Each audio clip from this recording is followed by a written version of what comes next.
Hello students, welcome to e-classes of Kachivika St. Xavier's School for Standard 9 Science. Today we are going to see Chapter 1 Matter in our Surroundings. What is called matter? Everything that you see around you is called matter. Matter is made up of tiny particles.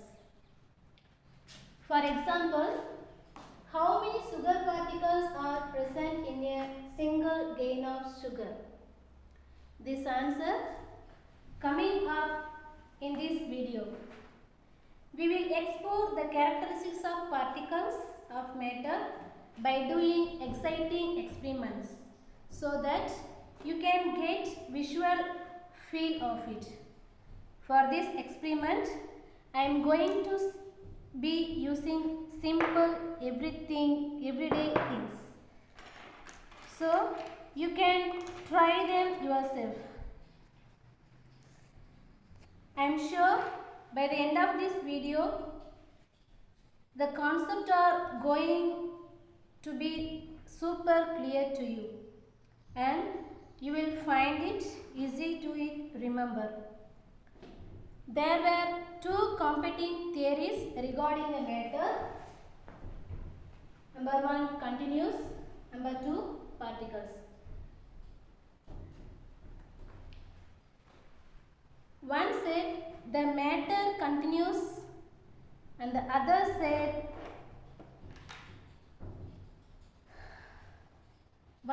the matter continues and the other says the matter is made up of tiny particles. One said matter continues, other said the matter made up of tiny particles.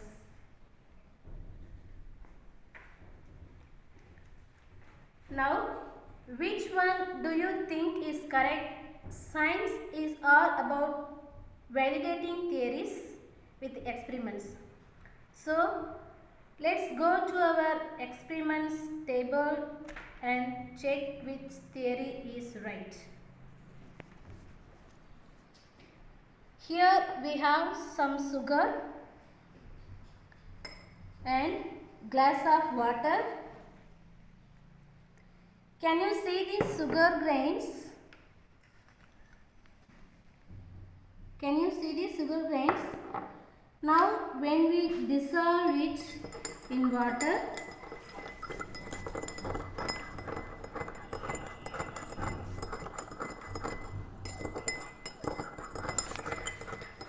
where does the sugar disappear?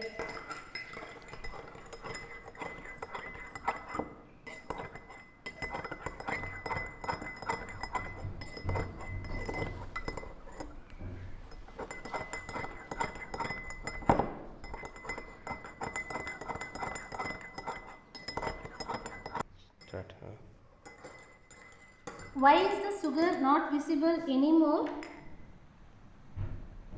If I taste this water,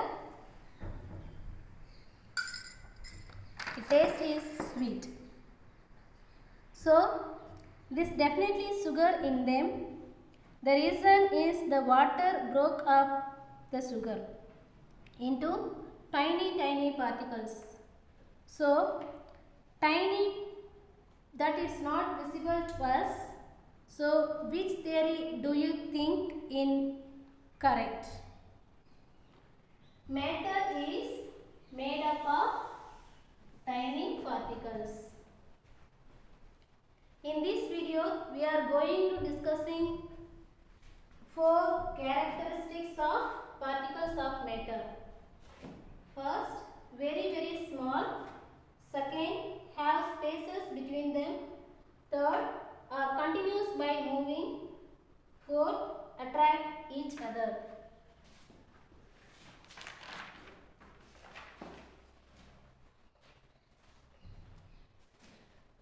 We are going to understand each characteristics with the help of experiments.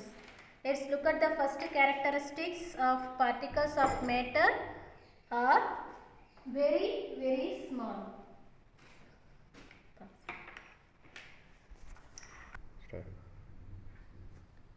Let's try an experiment to prove this.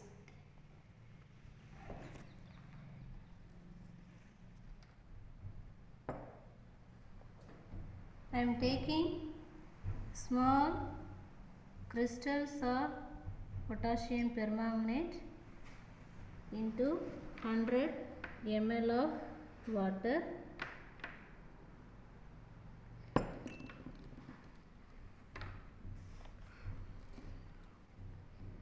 We are going to dissolve it 100 ml of water. Can you see the deep purple in color now?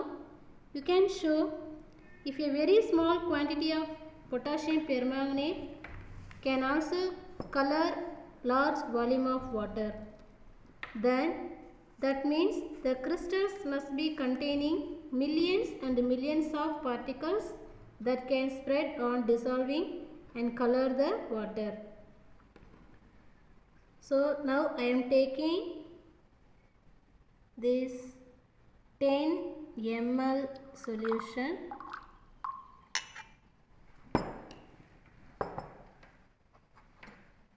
Then I add 90 ml of water in this. Now you can see purple color. This is deep purple color. From this I can take 10 ml of solution. Then I add 90 ml of water in this deep purple in color. So now we get purple color. From this purple color solution I take 10 ml of solution. Again I add 100 ml of water. So now you see this is the pink color. Again I take from this 10 ml of pink color. Now you see 100 ml of water mixed. Now you see light pink color. So this means the matter is very tiny particles. Matter is made up of very tiny particles. One more experiment. Sugar grain is made up of large number of tiny sugar particles or sugar molecules. Remember, I asked in the beginning of the video, do you know how many sugar particles are present in a single grain of sugar? So, 1 grain of sugar, like this is the 1 grain of sugar. The 1/2 my finger here. So what's your guess here? Is it 1000 sugar molecules or million sugar molecules or billion sugar molecules or trillion, or is it a quintillion? Yes, the correct answer is it quintillion. Answer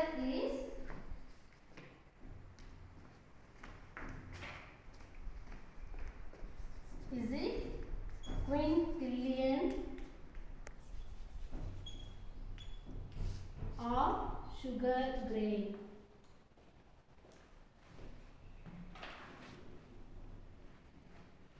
Quintillion means 1 and 18 zero. 2, 3, 4, 5, 6, 7, 8, 9, 10, 11, 12, 13, 14, 15, 16, 17, 18. And this is the quintillion. I want you to get past video here. Go and get grain of sugar from your kitchen. So are you ready with your sugar grain? Now look at the sugar grain and say this sentence. Look at this sugar grain and say this sentence. There are more sugar molecules present in the single grain of sugar than the number of sugar grain produced per year in the entire world. Unbelievable, isn't it? But it is a true. So if you take each sugar molecule in the sugar grain and convert it to the sugar grain, you will have more than the entire world sugar. And then I just ate quintillion number of sugar molecules right now.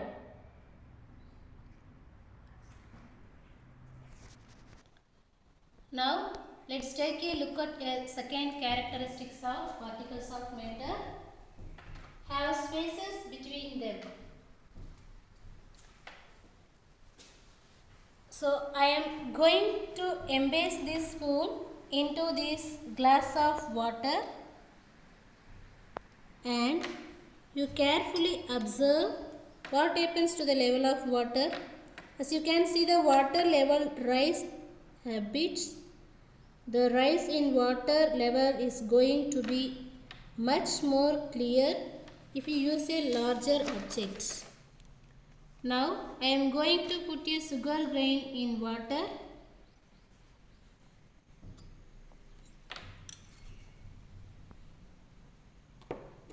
And you carefully observe what happens to the level of water. We are going to dissolve the sugar in water. Once we stop stirring, as you can see, there is no rise in the level of water. Why is it so?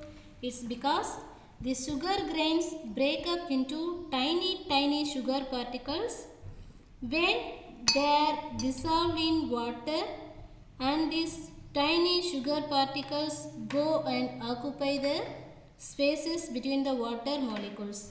That's why the level of water does not rise. So this experiment proves the particles of matter have spaces between them.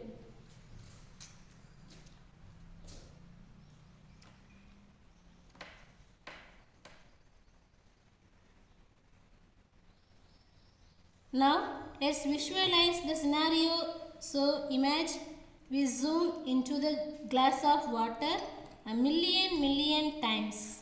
So how is it going to look? Probably look something like this type.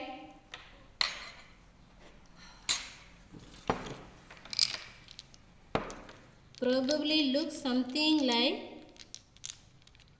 this color balls. Here present the water.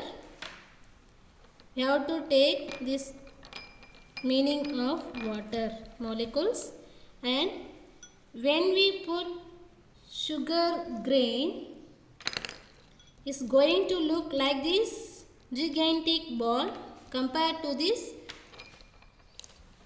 tiny water molecules. So let me put this sugar grain into water. Watch carefully, because this sugar grain go to soon break up into tiny sugar particles represented by these tiny yellow balls. As you can see, these tiny sugar particles, these yellow balls, as you can see, these tiny sugar particles go and occupy the space between the water. This is the water molecule. This is sugar particles. Now second characteristics of particles of matter over. Now let's move on to third characteristics of particles of matter are continuous by moving. That means then the particles are in continuous motion and on them on, so you don't need to get them in motion. Let's take look at an experiment. For this I am going to light a incense stick Here, can you see the smoke spreading on its own?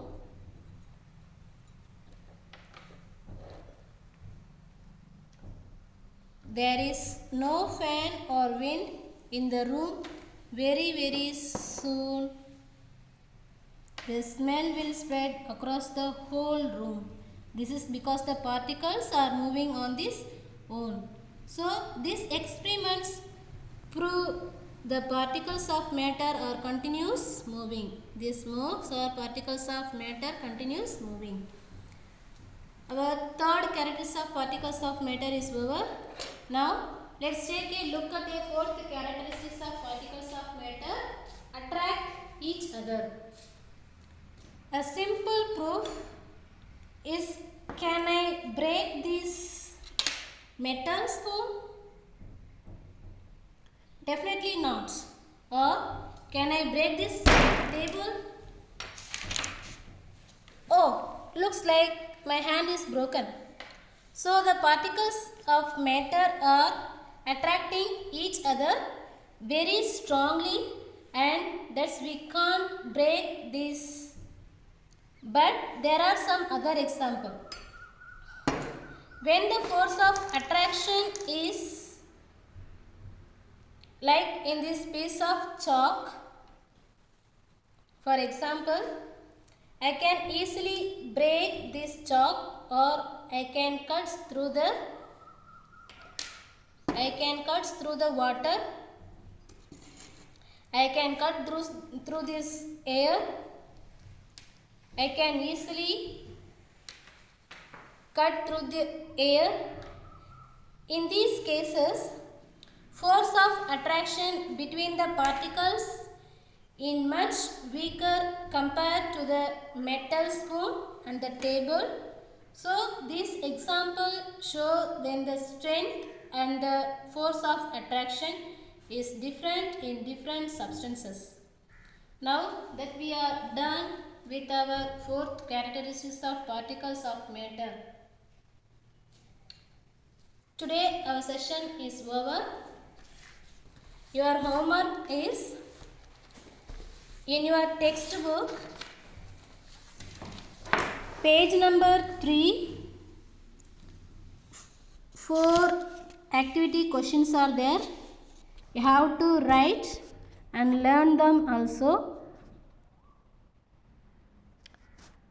Soon you have to finish and send the answers. Thank you.